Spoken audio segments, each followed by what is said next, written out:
Hello, sports fans. It is Friday, April the 26th, the year 2013, and as usual, a lot to get to in the sports world, so let's get it going right now. Let's start with the NBA playoffs from last night. Let's start with the Brooklyn-Chicago game, where the Chicago Bulls beat the Brooklyn Nets by 3 points, and the Bulls take a 2-1 lead in the series.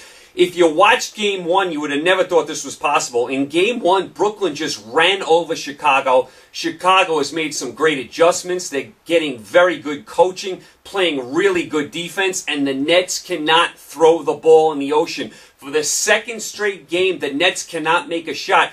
Nets actually started off decently in this game very early in the game. Nets had a double-digit lead right away in this game. From that point on, the Nets couldn't hit a shot. I mean, for the game, the Nets shot 28 for 81 from the field, 34%. They only had like 34 points at the half, the Nets.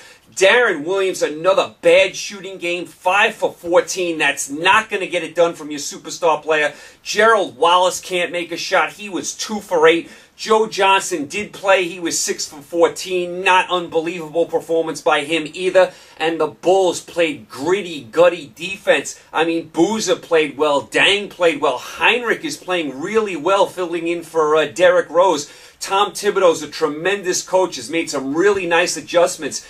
And this game, the Bulls controlled most of the way. The Nets rallied at the end. They get it down to 3 points. Nets have a chance to tie it with a three-pointer at the buzzer, but they throw up an air ball, and the Bulls hang on and get the win. I'll tell you, I want to see what Brooklyn was made of, and I'll tell you, I was not impressed with their overall play from start to finish yesterday. And Deron Williams is the superstar of the Nets. He's got to come up bigger than this. I know he's not 100%, but come on, he's out there. He had a big Game 1. He played well in Game 1. He has had 2 terrible shooting games, and the Nets cannot make a basket.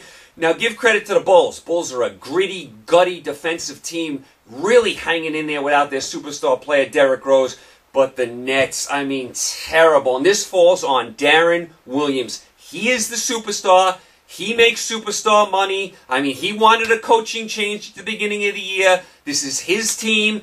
Deron Williams has to step up, and I'll tell you what, the Nets have put themselves in a position now. They better win Game 4 and tie this series up 2-2. If they lose Game 4 and go down 3-1, they are going to be history. I am really surprised that this series has turned around so quickly. I mean, Brooklyn just looked so good in Game 1. Hammered Chicago. Chicago looked lost, and Chicago has now won 2 games in a row. So nice job by the Bulls, and I'll tell you, Brooklyn, they have to get the next game, in Chicago over the weekend, or else they are in dire straits. So Brooklyn really has to step up over the weekend. So Chicago takes a 2-1 lead last night. Also last night, Memphis beat the Clippers. So the Clippers are still up 2-1, but Memphis does win at home last night. Memphis kind of was in control of this game most of the way. You figured Memphis was going to get a game here. You figured it would be Game 3. I still expect the Clippers to win the series. Also last night, Miami went up 3-0. They went into Milwaukee and beat the Bucks. I'll tell you, the Bucks had just an unbelievable first quarter. They were flying. The crowd was great. And from that point on, the Heat just shut them down. And the Heat go up 3-0. That series is over. Just a formality of how many games. I expect it to be a sweep. So that was kind of some of your doings in the NBA last night. Real quick on the TNT halftime show. I mean, I don't know if you guys watch the halftime show at all. I mean, I usually don't watch it. I happened to catch it last night.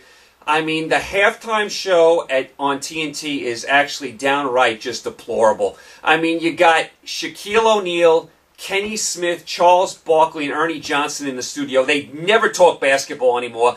It's basically Shaquille O'Neal and Charles Barkley trying to out-zing each other. Who's going to, have the better joke against each other? Usually talking about one of the other guy's weight, something like that. Kenny Smith throwing in his jokes. Ernie Johnson trying to referee the three of them. They never talk basketball. It's like a circus carnival atmosphere in the TNT studio, and they never talk about the game, never talk about basketball. Forget any analysis of the game. It's basically Shaq talking about Barkley's weight, Barkley talking about how he was a better player than Shaq, Kenny Smith throwing in his jokes about both of them, Ernie Johnson trying to referee the situation, which is impossible. The TNT halftime show, just unwatchable. I mean, just terrible, terrible TV. And then even on, like, during the game, I mean, TNT, they have these, like, sideline reporters. First of all, you got Craig Sager on the sideline. He's always in this ridiculously colored suit, like pink or polka dot or something. Then they interview the coaches, one in the first half, one in the second half. The coaches want nothing to do with these interviews. The questions are just awful. The coaches are looking at them like, did you really ask me that question? I mean, the best is Popovich. When they ask him a question, I mean, they ask him a question like, you guys have been out rebounded. How are you going to correct that? And he just goes, rebound better. I mean, it's just something simple like that, and then he laughs and runs away from them. The TNT broadcast, I'll tell you, the halftime show, awful. The studio show, awful. And the guys on the sidelines asking these questions to the coaches, awful. Now, the game guys are pretty good. You know, the game guys doing the games like Marv Albert and those guys are good. But, I mean, the rest of it, the halftime show, the studio show, and the people on the sidelines asking the coaches questions, awful, awful. So I wanted to throw out that little piece of information because I did catch some of that last night. And I was horrified by the TNT studio show last night. So that was kind of your NBA last night. As far as your NHL last night, Ottawa beat Washington, so Ottawa clinches a playoff spot. The Rangers beat Carolina. Rangers also clinch a playoff spot. Detroit, very big win over Nashville last night, so Detroit, nice win. Boston beat Tampa Bay, and Montreal beat Winnipeg, so Boston and Montreal still fighting for the division. Right now it's Boston's. Winnipeg eliminated from the playoffs. Columbus beat Dallas, so Columbus is still alive. East, everything is set. We know who's in the playoffs. We know it's going to be Rangers, Ottawa Islanders. It's just, what position. The bottom of the West is still up for grabs. You have Detroit, who has 54 points, 1 game left. Minnesota, 53 points, 2 games left. And you have Columbus, 53 points, 1 game left. So right now you got to figure Detroit and Minnesota in the driver's seat, but you can't rule out Columbus. So it's coming right down to the last games in the NHL. As far as your Major League Baseball yesterday, Kansas City beat Detroit. Boston continues to play well. They beat Houston. Yankees beat Toronto. White Sox beat Tampa. Baltimore beat Oakland. Seattle shut out the Angels. The Angels continue to stumble and bumble. Texas beat Minnesota. Pittsburgh beat Philly. I'll tell you, Philly's digging themselves a hole early in the year. Dodgers beat the Mets. Dodgers take 2 out of 3 there. Washington crushed Cincinnati. You had a feeling Washington was going to unload on someone after struggling for so long. They unloaded on Cincinnati last night. Cubs beat Miami. Miami's a dreadful team. And Arizona beat Colorado. So that was kind of some of your doings in Major League Baseball last night. Also last night we had the draft. Now I'll tell you, this is more unwatchable TV. I mean, I was talking about the TNT halftime show being unwatchable. The NFL draft, now all drafts, so whether it be the NBA, the NHL, they're all unwatchable. I mean, hours and hours of this analysis, and every pick that's made, the guys doing the NFL draft, great pick, good pick, fills a need, great pick, like the pick, love the pick, he's going to fit in well with this team, great pick. Everyone that was picked last night, they said was a great pick, and he's going to fit right in with their team. I mean, come on. I mean, nobody knows that. I mean, give me a break. I mean, what round was Tom Brady picked in? I mean, come on. I mean, every single pick these guys thought was the greatest pick in the history of the world. I mean, no one knows this to an exact science. I mean, come on. There's been guys picked in the top 5 that have been busts. There's been guys picked in the 7th round that have been Hall of Famers. I mean, every single pick they said was a great pick, a good pick. This guy's going to fit in well. And I'll tell you, the NFL draft has changed in this aspect as well. 1 quarterback taken in the 1st round. I mean, not many running backs, if at all. It used to be always you saw running backs and quarterbacks taken very high. Now it's all linemen. I think everyone that was taken was an offensive lineman. I mean, or a cornerback. I mean, only 1 quarterback taken, that was Manuel, who was taken by the Bills. I thought that was a surprise pick. I don't love Manuel. I didn't think he was great at Florida State. Geno Smith, we thought was going to be the first quarterback taken. He wasn't taken at all in the 1st round. Manti Te'o, the linebacker for Notre Dame, he also wasn't taken. So the draft has changed. Everyone likes to load up now on offensive linemen, cornerbacks. Not a lot of quarterbacks taken. Not a lot of running backs taken. NFL draft has really, really changed in that aspect. And I can't watch 3-4 hours of this. I mean, each team takes like 20 minutes to make a pick. I mean, they're all taking offensive linemen. I can't watch this. I mean, and then you got 3 days of this. You got 2 more rounds today, another round tomorrow. I mean, enough. Enough already. I mean, at the end of the weekend, I'll see what teams took who and how everyone thinks they did and all that kind of stuff. But I can't sit through this. I mean, you can't sit through like days and days of the draft. I couldn't even get through a couple of minutes of it last night. I mean, and the guys covering this, oh, this guy's a great pick. This guy's going to be fit in well here. Great pick, great pick, great pick. Everyone's a great pick. And they do the same thing in the NBA draft. Every guy that's picked is a great pick. I mean, come on. It's just unwatchable after a while. Unwatchable. So that was kind of your NFL draft last night. You still got 2 more days of that. Okay, as far as your weekend, what to watch. As far as tonight in the NBA, you got the Knicks at Boston, Game 3 up in the Boston Garden. We'll see if the Celtics can get back into this series. You got San Antonio at the Lakers, Game 3. Same thing with the Lakers. The Lakers are the walking wounded now. I mean, Kobe Bryant's out. Nash is out, Blake's out, Meeks is out. They got a ton of injuries now, plus they're a traveling circus to begin with, so don't expect a lot from the Lakers. Denver at Golden State tonight, Game 3. Very nice game. This series is 1-1. Very interesting series. First game was very low-scoring, Denver won. Second game, very high-scoring, Golden State won. Injuries on both sides. Gallinari out for Denver, Lee out for Golden State. Crowd in Golden State should be in a frenzy tonight. There's some of the best fans in all of the NBA. They play really, really well at home, Golden State. I expect the fans in Oakland to be flying tonight. This should be a very, very interesting game. So that's kind of where you are in your NBA tonight. As far as tomorrow in the NBA, Brooklyn at Chicago, Game 4. Hey, Brooklyn, it's now or never. You better bring it tomorrow. You better show me something. You're going to be out of this series. Clippers at Memphis, Game 4. Memphis trying to tie the series up tomorrow. Indiana at Atlanta, Game 3. We'll see if Atlanta shows any signs of life. Is Atlanta actually going to get a decent crowd for a playoff game? Terrible sports city, Atlanta. And Oklahoma City at Houston, Game 3. That's another sports city that is not great, Houston.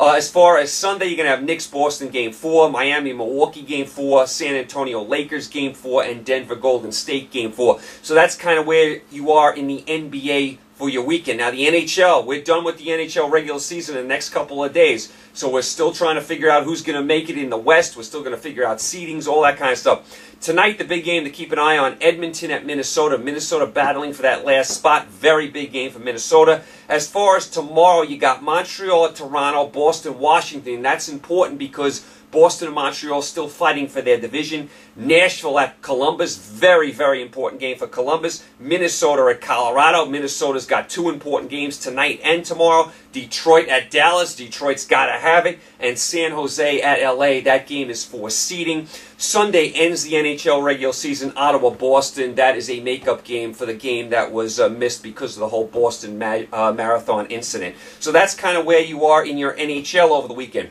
As far as your series in Major League Baseball over the weekend, Toronto, Yankees, Cincinnati, Washington, Atlanta, Detroit, Houston, Boston, Philly and the Mets, Cubs, Miami, Tampa Bay, White Sox, Cleveland, Kansas City, Texas, Minnesota, Pittsburgh, St. Louis, Milwaukee, the Dodgers, Colorado, Arizona, Baltimore, Oakland, Angels, Seattle, San Francisco, San Diego. Those are your series in Major League Baseball. Also, don't forget you have boxing on Saturday night on HBO and on Showtime.